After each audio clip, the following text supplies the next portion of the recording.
So here we have some 18650s, and as you can see when I put them in the charger, they refuse to charge. This one was the same, and I've now managed to sort it out.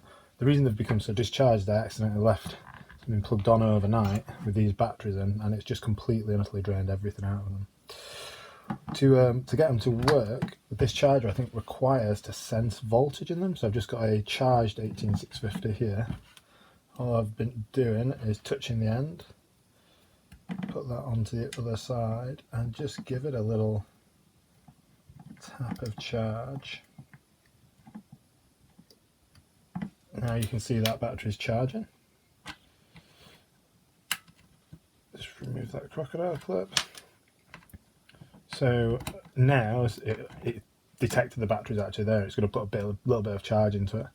As I say, this one was like that, and now it's fully charging. So to do that with the other one, super simple. Just take it on. I'm using a crocodile clip for ease. You don't have to. I'm just going to shove it down in. Just get that charger to sense it, and then I'm just going to tap it out. So there we go. We should find, I don't know if it'll work now because these won't hold much charge from the future moments they've been in, but we should find, there we go, they're now charging again. Super simple, easy fix, just saved myself a new set of batteries.